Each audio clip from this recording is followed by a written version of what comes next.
ఆయన ముఖ్యమంత్రిగా చేస్తారని నేనైతే భావిస్తున్నాను. రైట్. ఒక మాట శ్రీనివాస్ గారు, బొలిశెట్టి శ్రీనివాస్ గారు, ప్రశాంత్ కిషోర్ వ్యాఖ్యలు అంటే నెల వెన్నెల అని ఇదివరకు ఆల్ ఇండియా రేడియో ప్రోగ్రామ్స్ అది నెలకి చాలా పొదుపుగా 2 మాటలు 3 మాటలు మాట్లాడేసి అలా చేతులు దులిపేసుకున్నారు. కాంట్రాక్ట్ అంతవరకు ఉందని అనుకోవచ్చా?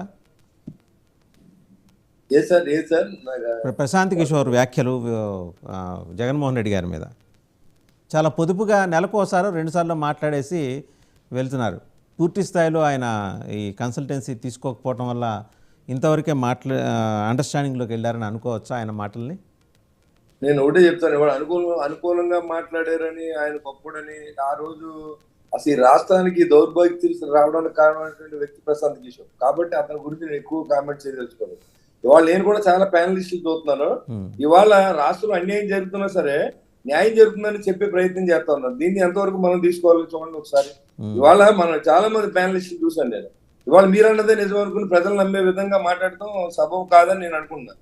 ఇవాళ రాష్ట్రంలో దోపిడీ జరుగుతున్నప్పుడు, రాష్ట్రంలో అన్ని రకాలుగా నష్టపోతున్నప్పుడు ప్రజలు, మనం ఇంకా పాత ప్రభుత్వం సమర్థించుకోవాలని నేను చాలా మంది చూశాను. అంటే నాట్ ఓన్లీ ప్రశాంత్ కిషోర్, చాలా మంది అలాంటి వాళ్ళు కూడా నేను చూశాను. ఇప్పుడు ఎవరైతే ప్యానలిస్ట్ గా వచ్చేవాళ్ళు మనకి చెప్పేవాళ్ళు అప్పుడు ఒక రకం మాట ఎప్పుడో ఒక రకం మాట్లాడటం అది బాధాకరం. యాక్చువల్ గా వాస్తవం అనేది ఒకటే ఉంటుంది. ఆ వాస్తవాన్ని ఎప్పుడు మాట్లాడుకున్నా దానికి ఇబ్బంది లేదు. మనం ఈ రోజులు జరుగుతుంది జగన్మోహన్ రెడ్డి గారి వల్ల. మంచి అంటే అప్పుడు మంచి ఇప్పుడు మంచి, చెడ్డ అంటే అప్పుడు చెడ్డ ఇప్పుడు చెడ్డే. అంతేగాని నేను గంటకో స్టాండ్ తీసుకోను. ఏదైనా ఒకటే స్టాండ్. ఏంటంటే ఇప్పుడు న్యాయం జరిగితే మేము అవసరం లేదు, ఈ ప్రభుత్వంలో మేము వెళ్ళవలసిన అవసరం లేదు. జగన్మోహన్ రెడ్డి గారికి కరెక్ట్ గా ఈ ప్రజల్ని ఆదుకుని ఉంటే ఒక ప్రతిపక్షాలు అనేది అవసరం లేదు, ఆయనే పరిపాలించవచ్చు. ఎవడ పరిపాలన చేసినా సేవ చేయడానికి నా ఉద్దేశం. దాంట్లోసారి ఇవాళ ప్రశాంత్ కిషోర్ చెప్తే ఏంటంటే చెప్పకపోతే ఏంటి, ఆయన వచ్చేదో మనకి చెప్పేదాన్ని మాత్రాన జనం ఓట్లేసాడు. మధ్యవర్తనంగా ఆలోచించే వాళ్ళు ఎవరైనా అబవ్ ప్రాఫిట్ లైన్ లో ఉన్న ఆలోచిస్తారు ప్రశాంత్ కిషోర్ వ్యాఖ్యల గురించి. బీపీఎల్ వాడికి ప్రశాంత్ కిషోర్ ఎవరో తెలియదు, జగన్మోహన్ రెడ్డి తెలుసు, చంద్రబాబు నాయుడు తెలుసు. కాబట్టి దాన్ని పెద్దగా నేనైతే దానివల్ల మంచి జరుగుతుంది చెడు జరుగుతుంది అంటే వాస్తవానికి విరుద్ధంగా మనం మాట్లాడుకుంటాం కంటే వాస్తవం మాట్లాడుకుంటే ప్రశాంత్ కిషోర్ గారైనా మనమైనా ఇవాళ ఆ రోజు ఉన్నది రైట్. ఆ రోజు మీరు మాట్లాడితే రైట్, ఇప్పుడు మీరు మాట్లాడితే తప్పు ఎలా అవుతుంది? ఆ రోజు ఈ దరిద్రాన్ని అంటగట్టింది ప్రశాంత్ కిషోరే కదా. ఇవాళ ఇలాంటివన్నీ ఇచ్చి ప్రజల నుంచి మందులో డబ్బు సంపాదించండి, ఇసుకలో టెండర్ లేకుండా అమ్మేసుకోండి, లేకపోతే మీరు బాగా సంపాదించండి, ఆ డబ్బుతో మళ్ళీ ఓట్లు కొనండి.